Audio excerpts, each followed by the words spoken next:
आकाश बेटा फोन लेके आना, किसी का फोन आ रहा है। अभी लाया चाचा जी।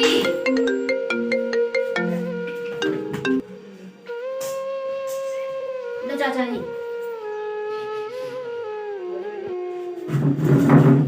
तू ये ना फोन तेरे दिल पे तसल्ली। तू रोज ना रोज एक नुकसान करता रहता है। एक तो तूने कल मेरे गाड़ी का शीशा तोड़ दिया, आज तूने मेरा फोन भी तोड़ दिया। अब इस घर में एक मिनट भी नहीं रहने दूंगा तुझे। चाचा चाचा मुझे इस घर से मत निकालो, मैं इस घर के सिवा कहाँ जाऊंगा। मैं कुछ भी सुनना नहीं चाहता, चल मेरे घर से निकल, वरना तुझे धक्के मारकर बाहर निकालना पड़ेगा क्या। और हाँ सुन, इस घर के आसपास भी नजर मत आ जाना।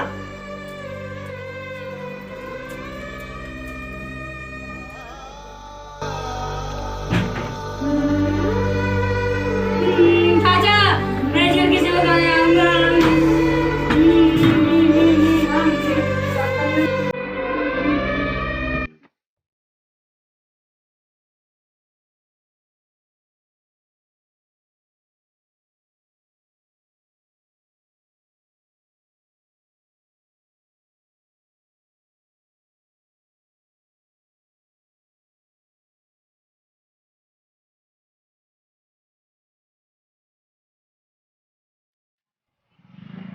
अब मैं इस पेंसिल से अपनी किस्मत बदलूंगा और मैं दुनिया को दिखा दूंगा कि एक अनाथ बच्चा क्या नहीं कर सकता है। लेकिन अब मुझे एक पेज की जरूरत है।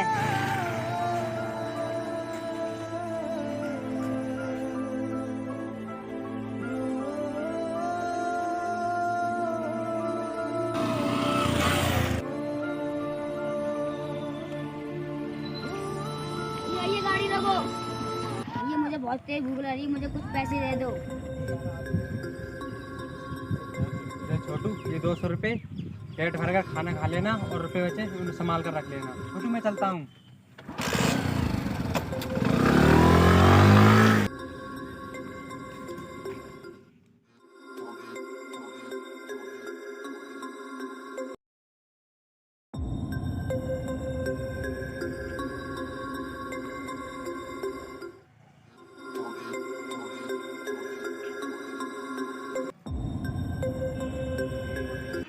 साहब जी बहुत अच्छी स्केच है, प्लीज ले लो। मुझे नहीं चाहिए इसकी।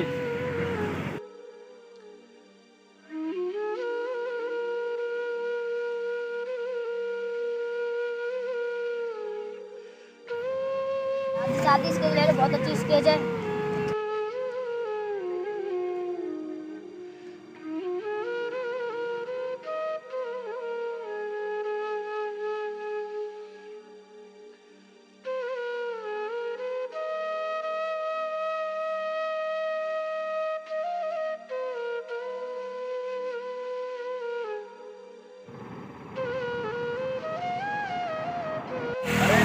ये बच्चा कौन है? चलो चल के देखता हूँ मैं।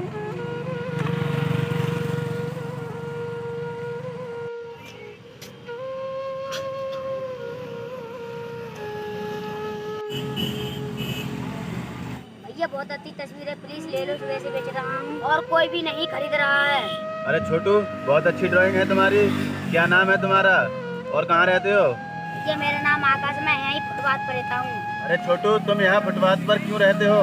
ये मेरा इस दुनिया में कोई भी नहीं है, बस आखिरी सहारा मेरे चाचा जी थे, उन्होंने मुझे घर से निकाल दिया। लेकिन तुम्हें उन्होंने घर से क्यों निकाल दिया?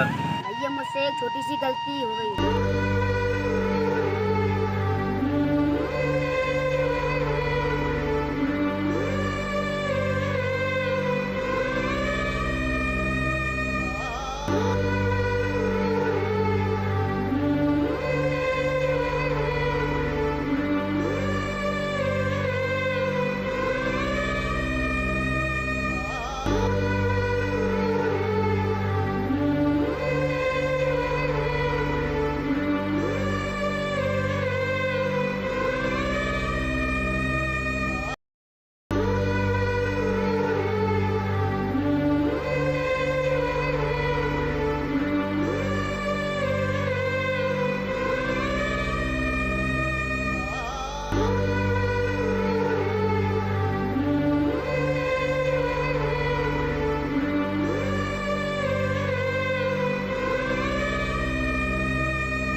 छोटू, ये दुनिया बहुत मतलबी है।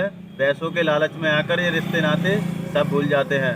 खैर छोड़ो, तुम मेरे साथ चलो। मेरा एक बहुत बड़ा आर्ट स्ट्रक्चर का बिजनेस है, उसमें रहकर मेरे साथ काम करना और सब कुछ ठीक हो जाएगा। ठीक है भैया, आपको बहुत धन्यवाद।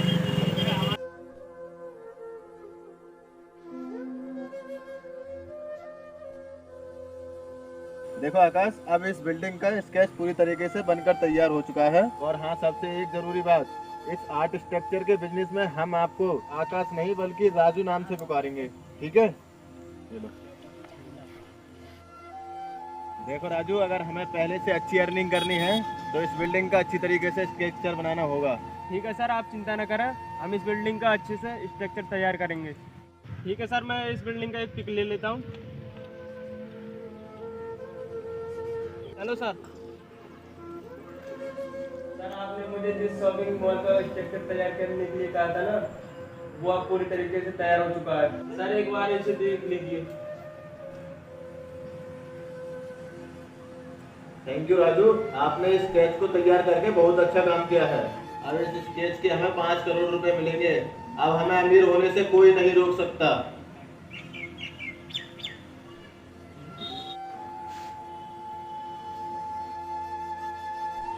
देखो राजू, आज तुम्हारी मेहनत और लगन की वजह से मैं आज इस मुकाम तक पहुंच गया हूँ। कहा था ना तुम्हें एक सरप्राइज दूंगा, और आज से इस बिल्डिंग के मालिक तुम हो। और आज से एक दिन पहले मैंने इस बिल्डिंग को तुम्हारे नाम पर रजिस्टर कर दिया था। Thank you so much sir. लेकिन सर, मुझे यकीन नहीं हो रहा कि मैं इतनी जल्दी अमीर हो जाऊंगा। चलो अब हम चलते हैं, हमें और भी काम देखना है।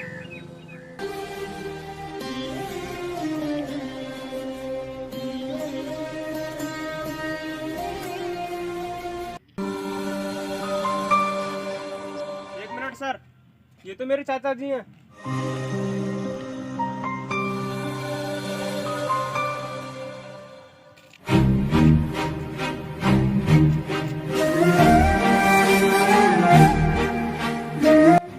चाचा जी,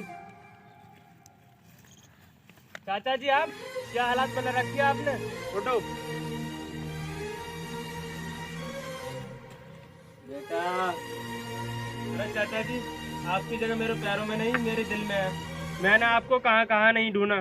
बेटा मुझे माफ कर दो, मेरे जैसा नालायक चाचा इस दुनिया में नहीं मिलेगा। बेटा, मैंने तुम पर बहुत अत्याचार किए हैं और मैंने बिना सोचे समझे तुम्हें घर से निकाल दिया। चाचा जी, आप ऐसा मत बोलिए।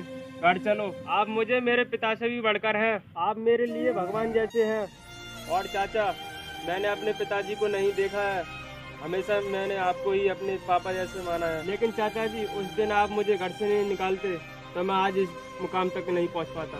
लेकिन चाचा जी, ये आपकी हालत कैसे हो गई? बेटा, तुझे घर से निकालने के बाद अचानक घर में आग लग गई और बेटा सब कुछ जलकर राख हो गया, और उस दिन से ही मैं सड़कों पर भटक रहा हूँ। चाचा जी, आज से आप इस तरह नहीं भटकोगे। चाचा जी, जब तुम मुझे मारते थे ना, तो मुझे आपकी मार में प्यार दिखता था। आपके हर डांट पर कुछ नया सीखने को मिलता था। बेटा, मैं माफ़ी के लायक तो नहीं हो सके तो मुझे माफ़ कर देना। नहीं चाचा जी, माफ़ी तो मुझे मांगनी चाहिए कि मेरे माँ बाप गुजर जाने के बाद आपने मुझे बेटी की तरह पाला पोसा। चाचा जी, आप ही मेरे लिए सब कुछ हो। चाचा जी, आप उस दिन मुझे अपने घर से नहीं निकालते तो मैं आज इतना अमीर नहीं बन पाता। चलो चाचा जी, घर चलो, मुझे आपकी ज़रूरत है।